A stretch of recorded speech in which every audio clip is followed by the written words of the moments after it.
الرحمن الرحيم الرحمن علم القرآن خلق الإنسان علمه البيان الرحمن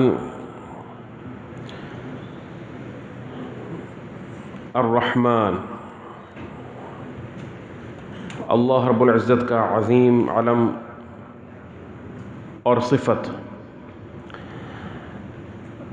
آپ کے علم ہے کہ ہم نے سورۃ الرحمن سے پہلے جو دو صورتیں اپنے دروس میں پڑھی تھیں وہ سورۃ الفرقان اور سورۃ حامیم السجدہ. ان صورتوں کا جو ہے وہ بڑا گہرا تعلق ہے قرآن کریم کے ساتھ اور اس کے نزول کے ساتھ. اور ان صورتوں میں اللہ رب العزت نے قرآن کریم کی حقانیت بیان فرمائی ہے اور قرآن کریم کے مخالفین کے اعتراضات کا ذکر کیا ہے اور ان کا رد ذکر فرمایا ہے. اور اس میں سب سے بڑا ان کا اعتراض یہی تھا کہ یہ قرآن جو ہے یہ اللہ کی طرف سے نہیں ہے، الہامی کتاب نہیں ہے، وحی نہیں ہے، خود ساختہ ہے. اور جو پیغمبر ہونے کا دعویٰ کرتے ہیں محمد صلی اللہ علیہ وآلہ وسلم، انہوں نے خود اس کتاب کو گھڑ لیا ہے. یہ ان کے الزامات تھے. تو اللہ رب العزت نے ان صورتوں میں ان الزامات کی نفی فرمائی اور بہترین انداز سے ان کا رد فرمایا. اور یہ صورت جو ہے گویا یہ بھی ان تمام الزامات کا ایک زبردست رد ہے کہ اس میں اللہ رب العزت نے آغاز ہی اپنی ذات مبارکہ سے فرمایا ہے. اور یہ گویا کہ ذکر ہے کہ قرآن کو نازل کرنے والی ذات وہی ہے جس کا نام الرحمن ہے. الرحمن علم القرآن، اور کوئی بھی نہیں ہے. اور میں نے کل عرض کیا تھا جیسا کہ آپ کے سامنے کہ الرحمن سے کلام کا آغاز ہوتا ہے. یہ مخبر عنہ ہے کہ الرحمن، تو جب یہ کلمہ بولا جاتا ہے، بولا گیا، تو زمین و آسمان کی باشعور مخلوق جو ہے سب کی سب وہ متوجہ ہو گئی کہ اب کسی عظیم ہستی یعنی اللہ رب العزت جیسی عظیم ہستی کے بارے میں کچھ بتایا جائے گا، کچھ بتایا جانے والا ہے. تو ایک توجہ اور التفات فطری طور پر اس طرف ہو گیا. تو جو سب سے بڑی خبر آئی اور پھر اللہ رب العزت کے جس اسم مبارک کے ساتھ اس کا آغاز ہوا اس کے ساتھ اس کی مناسبت بھی تھی، وہ تھا الرحمن، یعنی رحمت سے بھرا ہوا، سراپا رحمت. تو اللہ سبحانہ و تعالیٰ نے گویا اس کے فوراً بعد جو قرآن کریم کا ذکر فرمایا تو یہ اس سے معلوم ہوا کہ اللہ کی رحمتوں میں سے سب سے بڑی رحمت جو ہے وہ کیا ہے؟ علم القرآن، اس نے قرآن سکھایا ہے. یہ پہلی خبر ہے، ٹھیک ہے، یہ پہلی خبر ہے. جسے ہم کہتے ہیں کہ زید، عربی میں بولیں کسی شخص کا نام ہو، ہم کہیں کہ زید، پھر کہیں کہ آیا، بیٹھا، وہ بیٹھا، اس نے قرآن پڑھا، اس نے مسجد میں نماز پڑھی، کسی سے ملاقات کی اور اس کے بعد چلا گیا. تو آپ کو بار بار زید کا نام ریپیٹ کرنے کی ضرورت نہیں ہے، اس لیے کہ نام اس کا ایک بار آ چکا ہے. اور اس کے بعد جو کچھ آپ کہہ رہے ہیں وہ اسی زید کے بارے میں کیا ہے؟ خبر ہے، اسی کے بارے میں آپ بتا رہے ہیں. سننے والے کے ذہن میں مستحضر ہے کہ آپ کس کی بات کر رہے ہیں. جیسے فرمایا سبح اسم ربک الاعلی الذی خلق فسوی والذی قدر فہدی والذی اخرج المرعی. تو اسی طرح سے اللہ سبحانہ و تعالیٰ کی پھر صفات کا ذکر ہے. یہی صورتحال یہاں پہ ہے کہ پہلی خبر یہ ہے کہ الرحمن، اور فرمایا کہ علم القرآن، وہی ہے جس نے قرآن سکھایا ہے. اور اس کے بعد فرمایا خلق الانسان، تو انسان کی تخلیق سے قبل جو ہے اللہ رب العزت نے قرآن کریم کی تعلیم کا ذکر فرمایا. اور اس کے بعد پھر جس کو تعلیم دی گئی، جو عظیم ترین مخلوق ہے، جس کو اللہ نے شرف عطا فرمایا، جو معلم ہے وہ انسان ہے. فرمایا خلق الانسان، یہ دوسری خبر ہے، الرحمن کی دوسری خبر ہے۔ اور آپ غور کریں کہ یہ تمام جو خبریں ہیں یہ فعل کی شکل میں ہیں، افعال ہیں یہ۔ الرحمن علم القرآن، خلق الانسان، علمہ البیان، یہ تیسری خبر ہے کہ وہی رحمان ہے کہ جس نے بیان سکھایا ہے انسان کو بیان سکھایا۔ بیان سے پہلے قرآن کی تعلیم کا ذکر ہے، بیان سے پہلے قرآن کی تعلیم کا ذکر ہے۔ اور بیان کیا چیز ہے؟ بیان ایسا کلام ہوتا ہے جو انسان کے نفس میں، دل میں ایک بات ہوتی ہے نا، اس بات کا اظہار کرنے کے لیے اچھے سے اچھا جو لفظ انسان استعمال کر سکتا ہے جس سے اس کی مراد بالکل واضح ہو جائے، اس کو بیان بولتے ہیں۔ اور اسی طرح سے جو سننے والا ہے اس بات کو، اس مراد تک پہنچ جائے، اس کو درست انداز میں سمجھ لے، یہ اس کے لیے بھی بیان بن جاتا ہے۔ تو بیان کی صلاحیت جو علم اللہ نے اتارا ہے، الہام کیا ہے انسان کے دل میں، یہ بیان وہ دونوں طرف سے ہے، بولنے والے کی طرف سے بھی ہے اور سننے والے کی طرف سے بھی ہے، دونوں کی یہ صفت، اور دونوں کے اندر یہ ملکہ اللہ سبحانہ و تعالیٰ نے رکھا ہے بیان کا۔ تو یہ بیان اس انسان کے لیے ہے کہ جو اپنے مافی الضمیر کو بہت اچھے انداز سے بیان کر سکتا ہے، جس سے اس کی مراد واضح ہو جائے۔ ہوتا ہے نا کہ ہم کہتے ہیں یار یہ بات جو ہے نا، یہ شخص اچھے انداز سے کر سکتا ہے لیکن فلاں شخص اس بات کو اتنے اچھے انداز سے بیان نہیں کر سکتا، اس کی بات اتنی واضح نہیں ہے، اس کی بات زیادہ واضح ہے۔ تو یہ وضوح جو ہے نا، فصاحت جو ہے، فصاحت، یہ اللہ سبحانہ و تعالیٰ کی بہت بڑی رحمت اور نعمت ہے۔ اور اللہ نے انسان کی حقیقت بیان فرمایا کہ خلق الانسان من نطفہ فاذا هو خصیم مبین، کہ اس کو نطفے سے تخلیق کیا ہے، اوقات اس کی یہ ہے، اور اس کے بعد پھر ہوتی اس کی حالت کیا ہو جاتی ہے کہ خصیم، خوب جھگڑالو بھی ہو جاتا ہے، اور مبین، خوب بات کرتا ہے اور بڑی نکتے نکالتا ہے، بڑی وضاحت سے اپنی جو ہے وہ اپنی مراد کو بیان کرنے والا بن جاتا ہے اور اپنی اوقات کو بھول جاتا ہے۔ ٹھیک ہے، تو اگر انسان اپنی اصل کو یاد رکھے تو یہ بیان کی صلاحیت اللہ کی بہت بڑی نعمت ہے۔ لیکن قرآن کریم کی تعلیم پہلے ذکر فرمائی اور بیان کی جو صفت ہے وہ بعد میں ذکر فرمائی، اس لیے کہ بیان بھی اسی کا کامل ہوتا ہے جس کے پاس قرآن کا علم ہے، اور جس کے پاس قرآن کا علم نہیں ہے اس کے پاس بیان کی بھی صلاحیت تامہ نہیں ہے۔ ٹھیک ہے، اس کے پاس مراد ہی درست نہیں ہے تو بیان کیا کرنا ہے؟ دیکھیں، ایک بات بڑی اہم ہے، جس انسان کی سوچ میں وضاحت ہے، وضوح ہے نا، کلیئرٹی آف تھاٹ جسے ہم بولتے ہیں، جس کے پاس یہ ہوگی نا، اس کے الفاظ اور اس کی جو تعبیر ہے نا، اس کا جو بات کرنے کا انداز ہے وہ بھی قدرتاً فطرتاً بہتر ہوگا، واضح ہوگا۔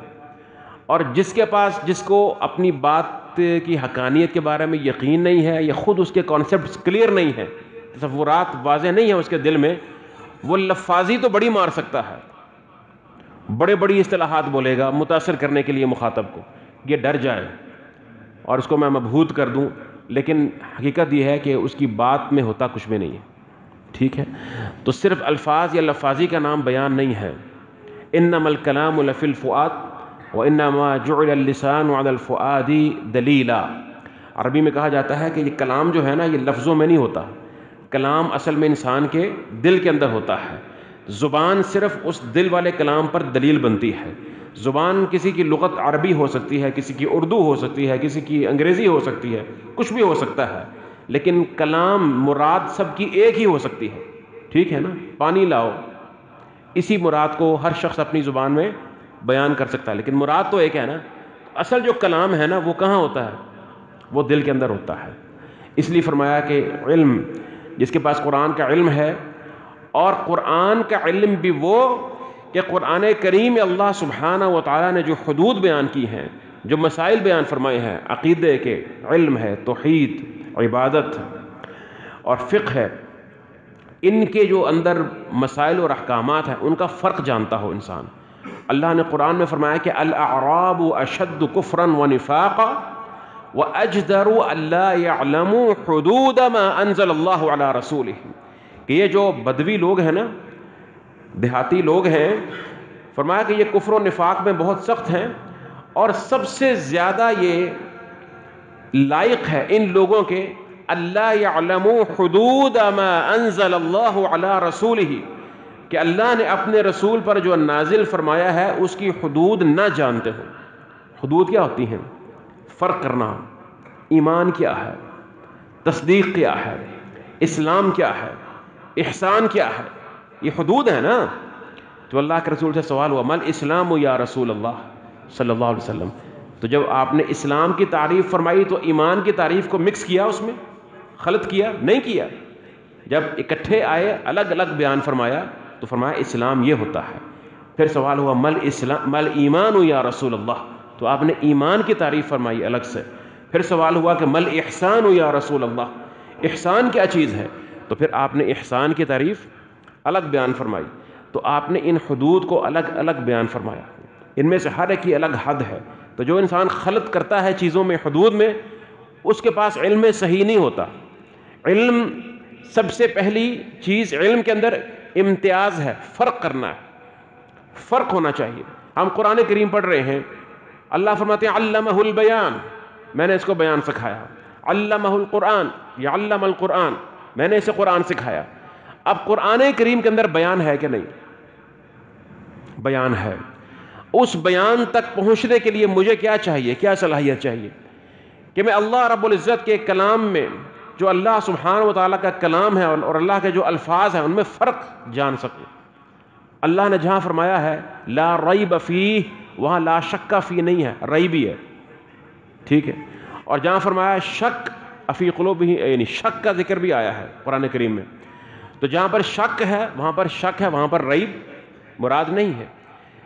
تو اسی طرح سے جہاں پر ایمان کا لفظ ہے وہاں پر ایمان ہی مراد ہے، وہاں تصدیق مراد نہیں ہے صرف، ٹھیک ہے۔ ایمان کو سمجھانے کے لیے کہہ دیتے ہیں کہ تصدیق، والذی جاء بالصدق وصدق به اولئک هم المتقون، یہاں پر تصدیق ہے، یہاں پر ایمان نہیں ہے۔ یوسف علیہ السلام کے بھائیوں نے یوسف علیہ السلام کے ساتھ جو سلوک کیا اپنے طرف سے ان کو قتل کرنے کے بعد ان کے الزام میں، تو جب وہ گئے اپنے والد کے پاس، ان سے کہنے لگے وما انت بمؤمن لنا ولو كنا صادقین، تو ہم پر ایمان نہیں لانے والا ہے، اگرچہ ہم بول تو سچ رہے ہیں، یہ نہیں کہا کہ تو ہماری تصدیق کرنے والا نہیں ہے، تو ہم پر ایمان نہیں لے کر آئے گا۔ مؤمن لنا یعنی تو ہمیں امین ہی نہیں سمجھتا ہے اس معاملے کے اندر، فرق سمجھ رہے ہیں؟ ہماری بات کی تصدیق نہیں کرتا ہے، یہ نہیں فرمایا ما انت بمصدق لنا، تو ہماری تصدیق نہیں کرے گا یا تصدیق نہیں کرتا ہے، نہیں، ما انت بمؤمن لنا، اس کے اندر ایک جو معنی چھپا ہوا ہے وہ یہ ہے کہ تو اس معاملے میں ہمیں مؤتمن ہی نہیں جانتا ہے، امین ہی نہیں سمجھتا ہے، تو ہماری بات کو کیا قابل تصدیق سمجھے گا؟ فرق دیکھ رہے ہیں نا؟ یہ معمولی سی ایک بات ہے۔ اس طرح سے قرآن کریم کے الفاظ کی حدود ہیں، پھر ان سے جو احکام مستنبط ہوتے ہیں ان کی بھی حدود ہیں۔ یہ ہے علم القرآن خلق الانسان علمہ البیان، تو جو اپنے بیان کو قوی کرنا چاہتا ہے حجت کے ساتھ، دلیل کے ساتھ، اس کو چاہیے کہ وہ قرآن کریم کو اس طرح سے سیکھے اور سمجھے، تو پھر اس کا بیان محکم ہوگا، اس کا بیان قوی ہوگا۔ علمہ البیان، یہاں تک اللہ سبحانہ و تعالیٰ نے جو 3 خبریں دی ہیں یک بعد دیگرے فعل کی شکل میں، ان کے اندر دیکھیں کہ حسن ہے، الرحمن علم القرآن خلق الانسان علمہ البیان، سامع سننے والا انتظار میں تھا، پہلی بات بتائی اس کے بارے میں سب سے پہلے کہ وہ کیا ہے، علم القرآن، پھر خلق الانسان، پھر وہ سن رہا ہے علمہ البیان۔ اب اچانک اسلوب تبدیل ہو گیا، عربی میں اس کو جملہ فعلیہ بولتے ہیں، کیا، کرنا، فعل میں ورب ایکشن ہوتا ہے نا، کچھ نہ کچھ پرفارم ہو رہا ہوتا ہے، خلق الانسان علمہ البیان۔ اچانک اسلوب تبدیل ہوا، جملہ فعلیہ سے جملہ اسمیہ میں چلا گیا ہے، الشمس والقمر۔ اب یہ ذہن فوراً منتقل ہوا، اچھا اب سورج اور چاند کے بارے میں کچھ بات بتائی جانے لگی ہے، ٹھیک ہے، بولا الشمس والقمر۔ اب سننے والا سن رہا ہے، اچھا بڑی عظیم مخلوقات ہیں، بچہ بھی جانتا ہے، بوڑھا بھی جانتا ہے، ایک پاگل بھی جانتا ہے، عقل مند بھی جانتا ہے، اتنی عظیم اور اتنی یہ واضح اللہ سبحانہ و تعالیٰ کی مخلوقات ہیں۔ الشمس والقمر، جب فوراً ذہن اس طرف گیا فرمایا بحسبان، زبردست حساب کے ساتھ ہیں یہ. کیا ہے حساب کے ساتھ؟ چل رہے ہیں، ہاں نکالنے آپ چل رہے ہیں، کوئی شک نہیں ہے، موجود ہیں، تخلیق ہے، ان کا جو عمل ہے، ان کا روشنی، ضیاء اور نور وہ منتشر کرنا، وہ حساب کے ساتھ سب کچھ اس کے اندر آ گیا. بحسبان، یہ نہیں فرمایا کہ تجریان بحسبان، یا ایسا کوئی لفظ نہیں فرمایا یہاں، بحسبان عام فرمایا. اور حسبان حساب سے زیادہ مبالغہ ہے اس میں الف لگا ہوا ہے نا، حسب یحسب سے ہے حسبان، جیسے آپ نے پڑھا تھا فرقان کے اندر ایک فرق ہے نا، ایک فرقان ہے، تو فرقان میں فرق بڑا واضح اور بین ہے صرف فرق کے مقابلے میں. الف کی وجہ سے حروف میں بھی زیادتی ہوگی تو معنی کے اندر بھی زیادہ زیادتی اور مبالغہ ہے اور سٹریس بھی زیادہ ہے. غفران، شکران، یہ سب مصادر ایسے ہی ہیں. اسی طرح سے فرمایا حسبان، دقیق ترین حساب ہے سورج اور چاند کا. جب سے ان کو اللہ نے تخلیق فرمایا ہے تو اس وقت سے لے کر آج تک ذرا برابر بھی نہ ان کی چال میں کوئی کمی واقع ہوتی ہے، نقص یا زیادتی اپنے مدار میں، اور جو بھی سائنٹیفک فیکٹس آج کے ہیں اس میں جانے کی ضرورت نہیں ہے. ٹھیک ہے، یہ چیزیں آپ کو بہت سی اویلیبل ہیں. آپ ماشاءاللہ بہت سے لوگ ایسے ہیں کہ جن کے پڑھے لکھے لوگ ہیں، سبھی ماشاءاللہ نیٹ تک رسائی موجود ہے. آپ دیکھ لیں کہ اس میں آپ کو موجودہ آپ کو کتنی آپ کو تحقیقات ملتی ہیں. تو قرآن کی تفسیر میں اس تفسیر میں چلا جاؤں انلیس کہ بہت کوئی ضرورت ہو تو الگ بات ہے، ورنہ اتنی ضرورت نہیں ہے کہ ان کے اندر وقت ضائع کیا جائے. تو ہر چیز اللہ سبحانہ و تعالیٰ نے عین حساب پر رکھی ہوئی.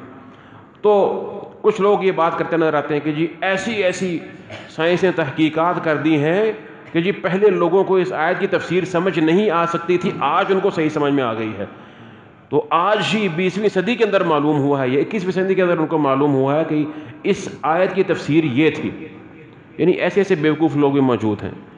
تو گویا قرآن کریم میں جو الفاظ ہیں اس کی جو تعبیر ہے وہ بڑی آفاقی اور جنرل قسم کی ہے. ٹھیک ہے، اس کے اندر سب کے سب تعبیرات قیامت تک جو کچھ ہونے والا ہے وہ اس کے اندر سمو سکتے ہیں، کوئی حرج نہیں ہے. تو یہ نہیں ہوتا کہ اس سے پہلے کسی کو اگر سمجھ میں نہیں آیا اور مجھے کوئی آج سمجھ کوئی چیز نہیں دکھنے کو آ گئی ہے اور میں نے قرآن کی آیت اس کو بھی شامل ہے، اس چیز کو بھی اپنے اندر شامل کر رہی ہے، تو گویا اس کی تفسیر کو نہیں معلوم ہوگی. تفسیر کے اندر حسبان کے اندر ہر وہ چیز موجود ہے جس کا تعلق سورج اور چاند کی ذات، ان کے عمل، ان کی گردش اور ان کی تمام جو سائنٹیفک ریئلٹیز ہیں جو ان کے ساتھ متعلقہ ہیں، وہ سب کی سب چیزیں ایک حسبان کے ساتھ ختم بات. اللہ سبحانہ تعالیٰ کے کلام میں اعجاز ہے، یہ تو حسن ہے اس کلام کا. ایک ہی کلام ہے، وہی کلام دنیا کے ہر انسان کے لیے جو کسی بھی قوم سے، کسی بھی نسل سے، کسی رنگ سے تعلق رکھتا ہے، اس کو وہ سمجھاتا ہے، بات مطمئن کرتا ہے. ایک ہی کلام ہے، ہر عمر کے، ہر طرح کے انسان سے مخاطب ہوتا ہے اور اس کو، اس کے ذہن کو مطمئن کرتا ہے. سبحان اللہ.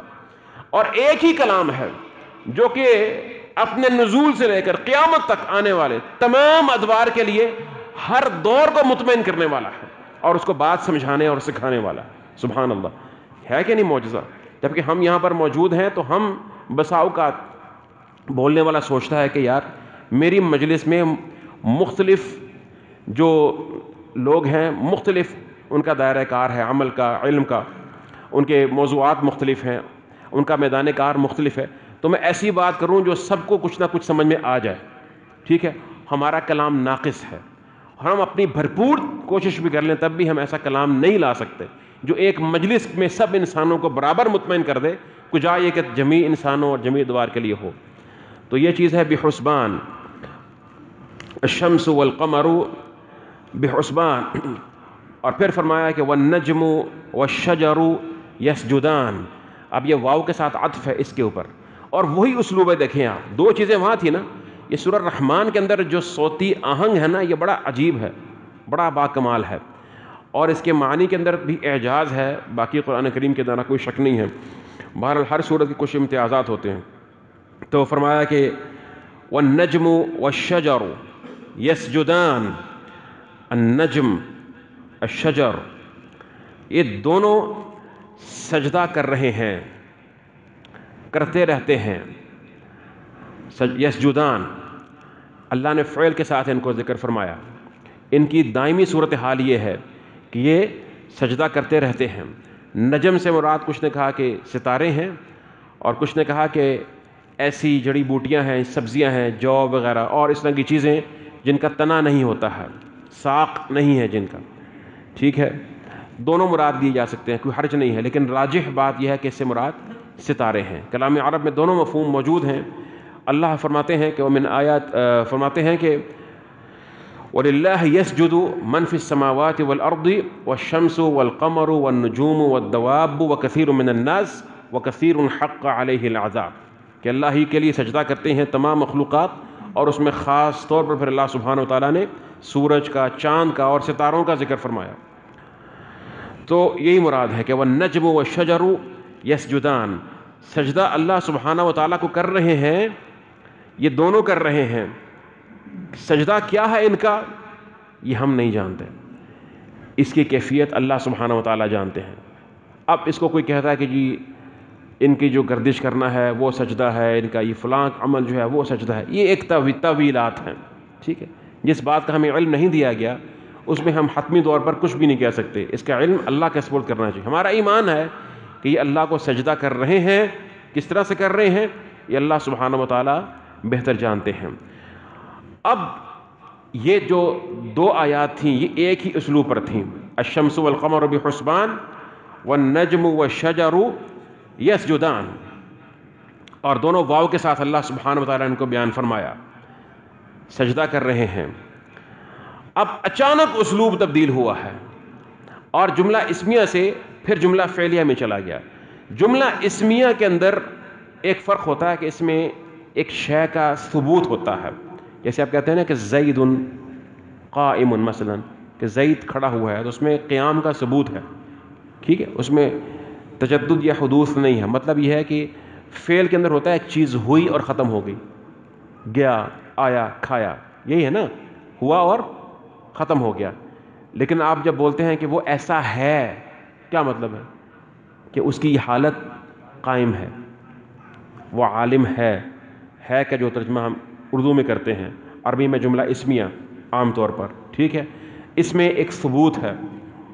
یہ جو آیات تھیں یہ جملہ اسمیہ کی طرز پر ہیں دونوں، الشمس والقمر بحسبان والنجم والشجر یسجدان.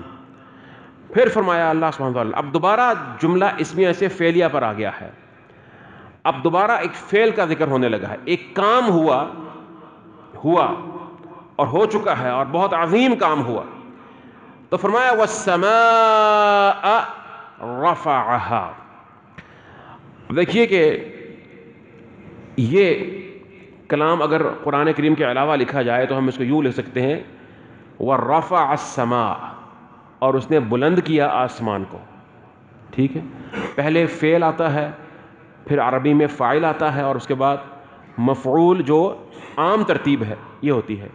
لیکن یہاں پر جو مفعول ہے نا وہ پہلے ذکر کیا ہے، اور اشارہ جو ہو رہا ہے کہ یہ مفعول ہے وہ کیا ہے؟ وہ زبر ہے نا جو آخر میں، والسماء، یہ اشارہ سننے والوں کو بتا رہا ہے کہ یہ مفعول ہے ایک چیز. ٹھیک، دوسری بات آسمان کو ڈھکی چپی مخلوق ہے، کتنی عظیم، بلکہ عظیم ترین مخلوق ہے. جب ہمارے سامنے جو مخلوقات ہیں ان میں سے عظیم ترین مخلوق ہے آسمان. اور جب بولا والسماء، تو اب ایک عرب سننے والے کے ذہن میں کیا آئے گا کہ اچھا آسمان سے کچھ ہوا ہے، کچھ کیا گیا ہے، کوئی فعل ہوا ہے اس پر. ٹھیک ہے، اب وہ متوجہ ہے کہ کیا ہو، رفعها، اس نے اٹھا دیا ہے اس کو. کس نے اٹھا دیا ہے؟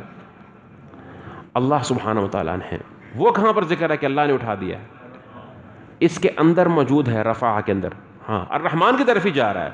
وہ آپ صحیح کہہ رہے ہیں، اشارہ الرحمن کی طرف ہے، لیکن جو فاعل ضمیر ہے وہ اس کے اندر موجود ہے. اسے ہم بولتے ہیں نا پروناؤن بولتے ہیں انگلش میں، وہ یہاں پر اس کے اندر موجود ہے. جو عرب سننے والا ہے اس کو پتا ہے کہ بات کس کی ہو رہی ہے، الرحمن کی بات چل رہی ہے نا. تو وہ کہتا ہے کہ اور آسمان کو کیا ہوا، اٹھا دیا ہے اس نے. سبحان اللہ. اس سے اس کے ذہن میں جو رجسٹر ہوتا ہے، جو بات سمجھ میں آ رہی ہے اس کو، وہ بہت زبردست طریقے سے اور یہ اکثر اللہ سبحانہ وتعالیٰ کا اسلوب ہے آسمان کے بارے میں جب بات ذہن کے اندر راسخ کرنی ہو، کسی عظیم بات کی طرف اشارہ کرنا ہو. دیکھیے فرمایا اذا السماء انشقت، یہاں آسمان فاعل ہے، تو یہ نہیں فرمایا انشقت السماء آسمان پھٹ گیا. السماء پھر وہی اسلوب ہے، آسمان پہلے ذکر کیا، اس کے بعد پھر سوچنے والا سوچ رہا ہے. اور اس کے بہت سی اور بھی اس قسم کی جو ہیں تراکیب ہیں. والسماء، اور آسمان کو رفعها اٹھا دیا ہے اس نے، ووضع المیزان، اور رکھ دیا ہے میزان. سبحان اللہ. تھوڑا سا اگر آپ جب کلام عرب میں جائیں گے اور قرآنی اسلوب جو عربی کا ہے اس سے اپنے آپ کو آشنا کریں گے، واقف کریں گے، تو اس کے حسن کو آپ ایسا محسوس کریں گے کہ اس کو بیان نہیں کر سکتے. آپ نے یہ محسوس کیا ہے، رفع اور وضع، اٹھانا اور رکھنا. آسمان کو اٹھا دیا، میزان کو رکھ دیا. اور رکھنا، وضع جو ہے یہ عربی کے اندر خاص طور پر جس سیاق میں یہاں پر استعمال ہوا، اس کا معنی ہوتا ہے ایک شے کو بالکل اس کے صحیح مقام پر استعمال کرنا، یا اس کو اس کے صحیح مقام پر رکھ دینا، اس کو اس کی صحیح حیثیت میں جاری کر دینا. یہ ہے. ایک حدیث میں آتا ہے ابو طلحہ سے، ان کی حدیث ہے کہ جب یہ آیت مبارکہ نازل ہوئی، لن تنالوا البر حتى تنفقوا مما تحبون، کہ تم میں سے کوئی اس وقت تک بر کو نہیں پہنچ سکتا جب تک کہ وہ اپنی محبوب ترین شے اللہ کی راہ میں خرچ نہ کر لے. تو یہ اللہ کے رسول کے پاس آئے اور کہنے لگے کہ ان احب اموالی الی بیرحا، کہ اللہ کے رسول میرا جو فلاں باغ ہے نا، میرا سب سے بہترین اور محبوب ترین مال ہے. اور وہ اتنا خوبصورت باغ تھا کہ خود نبی کریم صلی اللہ علیہ وآلہ وسلم اس باغ میں تشریف لے جایا کرتے تھے، اور وہاں پہ پانی تھا، چشمہ تھا اس پانی کا، اس سے پانی پیا کرتے تھے. اور آپ کو بڑا محبوب تھا وہ اس کا وہ چشمہ اور پانی اور باغ، سارا اس کا ماحول بڑا پسند تھا، اور وہ صحابہ کرام کے اندر مشہور بھی تھا. تو کہنے لگے یا رسول اللہ صلی اللہ علیہ وسلم، میرا سب سے محبوب ترین مال وہ ہے، وَإِنَّهَا صَدَقَةٌ لِلَّهِ، وہ اللہ کے لیے صدقہ کر دیا میں نے، اس لیے کہ میں نے یہ آیت سنی. اللہ فرماتے ہیں کہ لن تنالوا البر حتى تنفقوا مما تحبون، مجھے بہت زیادہ محبوب ہے، بلکہ محبوب ترین ہے، تو میں نے اس کو صدقہ کر دیا ہے. ارجو برہا وذخرہا عند اللہ، اب اس کا اجر اور جو کچھ بھی ہے وہ میں اللہ کے ہاں چاہتا ہوں میرا جمع ہو جائے. تو آپ اس کو جو ہے کہنے لگے فضعها یا رسول اللہ حیث شئت، جہاں آپ چاہتے ہیں اس کو وضع فرما دیں. کیا مطلب ہے اس بات کا؟ میں نے آپ کو لفظ وضع سمجھانے کے لیے حدیث پڑھی ہے. یعنی جہاں آپ چاہتے ہیں اس کو اپنے بہترین حکمت اور عدل کے ساتھ اس کے بارے میں فیصلہ فرما دیں کہ وہ اس کا کیا مصرف ہونا چاہیے، اس کو کہاں پر خرچ ہونا چاہیے. ٹھیک ہے نا. والسماء رفعها ووضع المیزان، اور اللہ نے رکھ دیا ہے اسی انداز میں، وضع کر دیا ہے کیا؟ میزان. میزان کیا ہے؟ میزان کہتے ہیں ترازو کو. ترازو کیا ہوتا ہے؟ جس سے ہم تولتے ہیں چیزوں کو، ان کا وزن معلوم کرتے ہیں. ایسے ہی ہے نا. تو اللہ سبحانہ و تعالیٰ نے وزن رکھا ہوا ہے، یہ بات یاد رکھیں. زمین و آسمان ایک وزن کے مطابق قائم ہیں. وزن مادی بھی ہو سکتا ہے، معنوی بھی ہو سکتا ہے. انسان کے اعمال کا ایک وزن ہے یا نہیں؟ اس کے وزن ہے، اور وہ وزن اتنا اللہ سبحانہ و تعالیٰ کے ہاں دقیق، اور اتنا حساب اس کا باریک ہے. فرمایا فَمَن يَعْمَلْ مِثْقَالَ ذَرَّةٍ خَيْرًا يَرَهُ وَمَن يَعْمَلْ مِثْقَالَ ذَرَّةٍ شَرًّا يَرَهُ. ایک ذرے کا اللہ نے وزن کیا ہے اعمال کا، اور قیامت کے روز اس ذرے سے بھی کمتر جو ایمان ہوگا، ادنا مثقال حبۃ من خردل، جو رائی کے دانے سے بھی کمتر، اس سے بھی کمتر کہیں کسی موحد کے دل میں ایمان ہوگا، اللہ نے کہنا ہے کہ اس کو بھی بالآخر جہنم سے نکال لیا جائے. اس کا بھی اللہ کے ہاں حساب موجود ہے.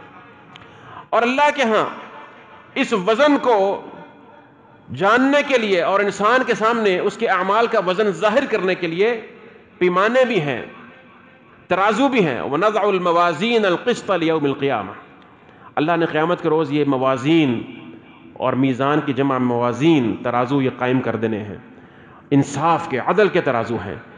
یہ آسمان سے جو اتارا گیا، وَالسَّمَاءَ رَفَعَهَا وَوَضَعَ الْمِيزَانَ، یہ میزان سے مراد ہے عدل. عدل ہے. تو اس کے بارے میں علماء کہتے ہیں کہ المیزان هو العدل وما به يعرف العدل، کہ میزان خود بھی عدل کا نام ہے اور اس سے عدل معلوم بھی ہوتا ہے کہ عدل ہوا کہ نہیں ہوا کسی معاملے کے اندر. ٹھیک ہے. اور زمین و آسمان اللہ نے عدل پر قائم کیے ہیں، زمین و آسمان اللہ نے عدل پر قائم کیے ہیں. یہ جو آسمان سے کتابیں اتاری گئی ہیں یہ عدل پر مبنی ہے یا نہیں؟ میزان ہے یا نہیں؟ فرمایا لقد ارسلنا رسلنا بالبینات وانزلنا معهم الکتاب بالحق والمیزان. ہم نے کتاب اتاری اور ساتھ میزان اتارا. اللہ الذی انزل الکتاب بالحق والمیزان. فرمایا کہ اللہ سبحانہ و تعالیٰ وہ ذات ہے جس نے کتاب اتاری اور میزان، کتاب کے ساتھ ساتھ میزان اترا ہے. میزان کتاب سے باہر نہیں ہے، جتنی بھی اللہ کی اتاری گئی کتابیں ہیں سب میں میزان تھا، عدل موجود تھا. یہ عدل اتنا نمایاں وصف ہے علم وحی کا کہ اللہ سبحانہ و تعالیٰ نے اس کو کتاب کے ساتھ الگ بیان کیا. ٹھیک ہے، واو کے ساتھ، کتاب والمیزان، کتاب والمیزان. حالانکہ کتاب اور میزان چیز ایک ہی ہے. کتاب حق قرآن کریم ہے مثلا، عدل ہے کیا نہیں؟ لیکن اس کا وصف عدل کا اتنا نمایاں ہے کہ اس کو واو کے ساتھ الگ بیان کیا. اور یہ قرآن کا اصول ہے. یہ بھی یاد رکھیں کہ جب کسی ذات کا وصف بہت نمایاں ہو تو قرآن کریم میں اللہ سبحانہ و تعالیٰ اس کو واو کے ساتھ الگ بیان فرماتے ہیں. ذات الگ آتی ہے، اس کے اوصاف الگ الگ آتے ہیں. پھر وہی مثال ہے سبح اسم ربک الاعلی الذی خلق فسوى والذی قدر فہدى والذی اخرج. ذات وہی ہے نا،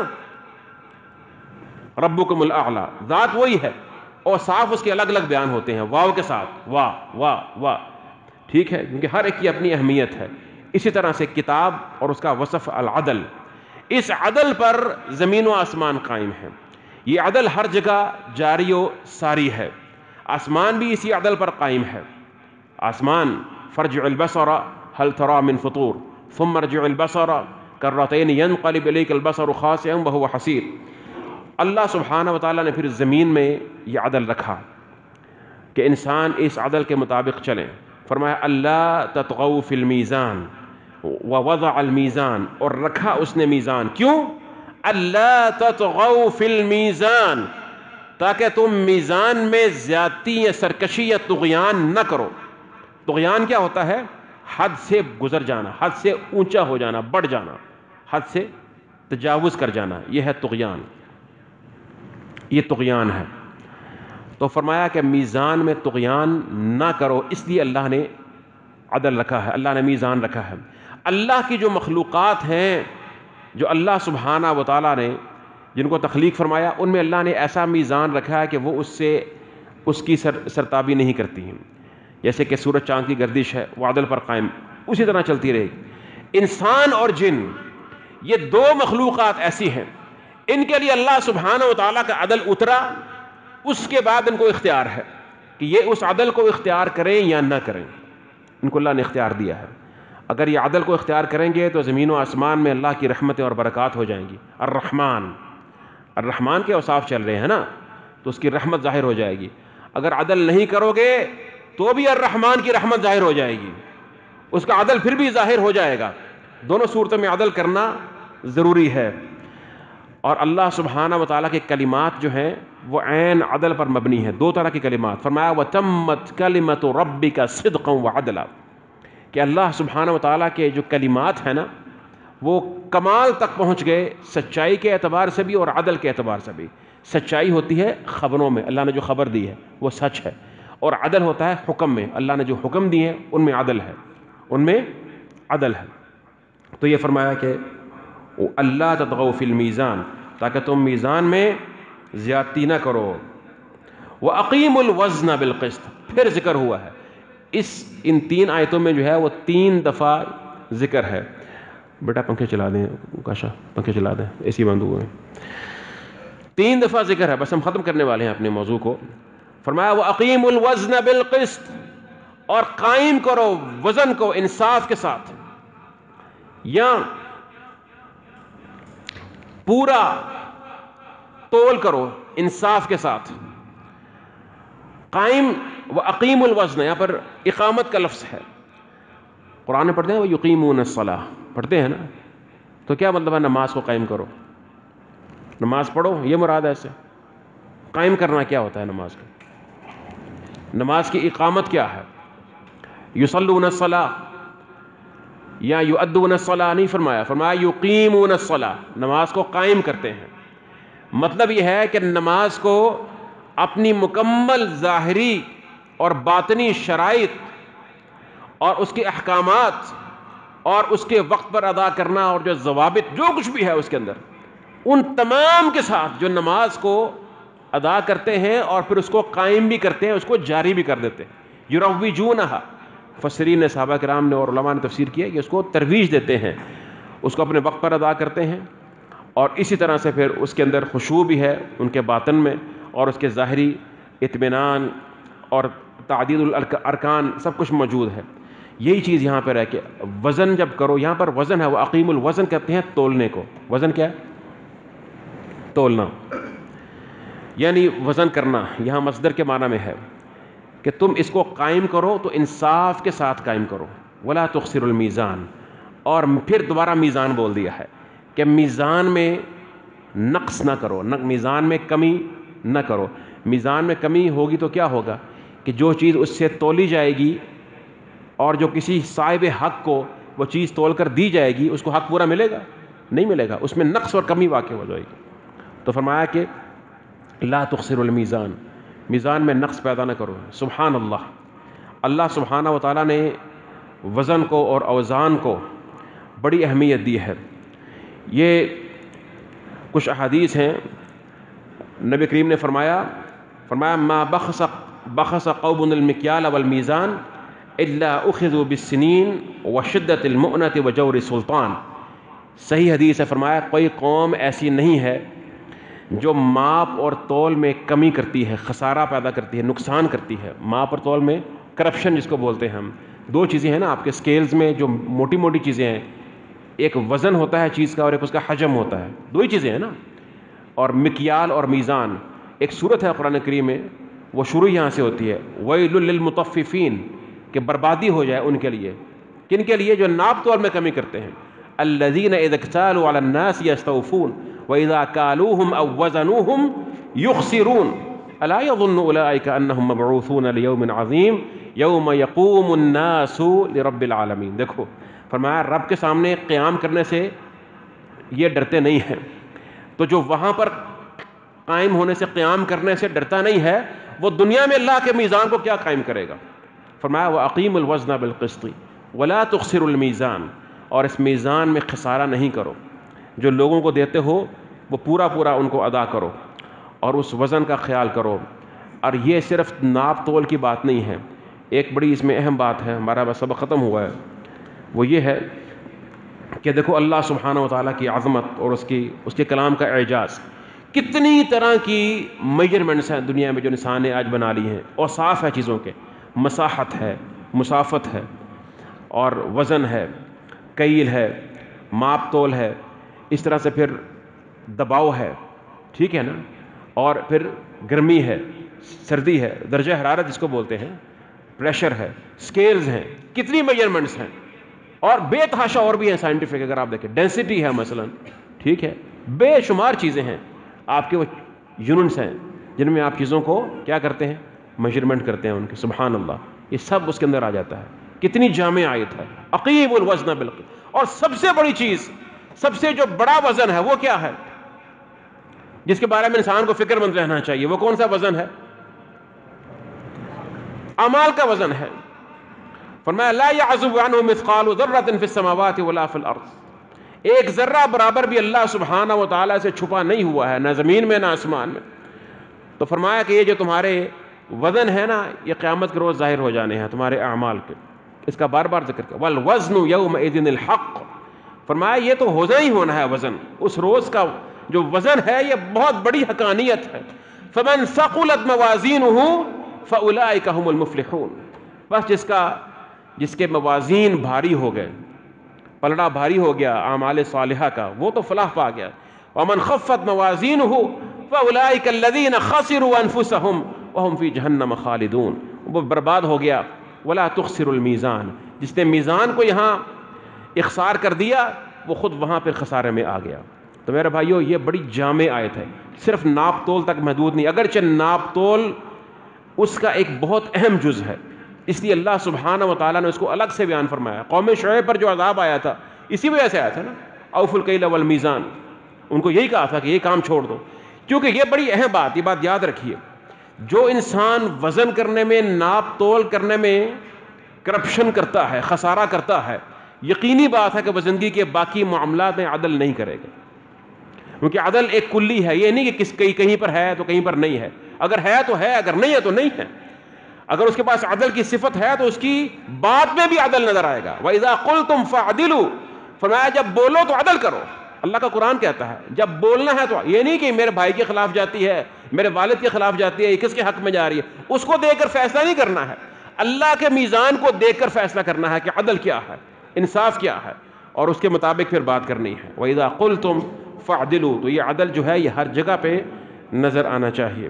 تو اللہ ہم سب کو اس آیت مبارکہ کو سمجھنے کی توفیق عطا فرمائے۔ وہ یہی بیان کر رہا تھا میں کہ کوئی قوم جو ہے، اچھا اس کو میں نے ترجمہ نہیں کیا، فرمایا کہ کوئی قوم ایسی نہیں کہ جو اس میں ناپ تول میں خسارہ کرتی ہے، مگر یہ ہے کہ اس پر اللہ خشک سالی اور قحط مسلط کر دیتے ہیں، ایک چیز، دوسرا ان کی زندگی اور گزر بسر معیشت تنگ کر دیتے ہیں، اور تیسرا ان پر اللہ کا عذاب یہ آتا ہے کہ ان پر جابر اور ظالم حکمران مسلط ہو جاتے ہیں۔ ماشاءاللہ، تو تجزیہ کرنا بڑا آسان ہے ہمارا آج کے دور میں، ٹھیک ہے، یہ حدیث ہے، بالکل صحیح حدیث ہے، الا اخذوا بالسنین وشدت المؤنہ وجور السلطان، یہ روتے ہیں نا جی بڑے ظالم آ گئے، یہ ہو گیا فلاں ہو گیا، اور پھر جلوس نکالتے ہیں کہ جی بجلی نہیں ہے، پانی نہیں ہے، روٹی نہیں ہے، موبائل کا بل مہنگا ہو گیا، نماز کو نہیں دیکھنا۔ کبھی جلوس دیکھا آپ نے نکالا ہو کہ نماز پڑھنے لوگ مسجد میں نہیں آتے ہیں؟ کبھی جلوس نکالا ہو اس مسئلے کے اوپر کہ جی فحاشی عام ہو رہی ہے، اس کو روکو؟ کبھی جلوس نکالا ہو کہ سود ہے ملک کے اندر، ختم کیا جائے اس کو؟ اس پر کوئی جلوس نہیں نکلتا، کسی کو تکلیف نہیں ہے۔ تکلیف سب کو اس بات کی ہے کہ موبائل کا بیلنس جو ہے وہ بڑا مشکل ہو گیا ہے، پیٹرول مہنگا ہو گیا، صرف کھانے پینے کی حد تک کل کی کل سوچ محدود ہے۔ جب ان کی اپنی سوچ یہاں تک محدود ہے اور اللہ کے عدل کو چھوڑ دیا ہے تو پھر اللہ کا جو سنت ہے وہ جاری ہوتی ہے۔ تو کسی چیز کا اگر علم نہیں ہے کسی کو تو اس کا علم نہ ہونا جو ہے وہ اس کے لیے حجت نہیں بن سکتا، اللہ کی سنت بہرحال جاری ہو جاتی ہے۔ اللہ ہم سب کو اس عذاب سے محفوظ فرمائے، ہمیں اپنی اپنی اصلاح کرنی چاہیے۔ وباللہ تعالیٰ توفیق، وصلی اللہ تعالیٰ وسلم۔ جی اس کا مصرف پھر اللہ کا رسول نے یہ کہا تھا کہ تم اپنے قرابہ داروں میں تقسیم کر دو، ان کے لیے مختص کر دو، یعنی تمہارے جو قریبی عزیز ہیں نا ان میں جو قربا مساکین، سب سے بہتر مصرف یہ ہے کہ ان کے لیے مختص کر دو۔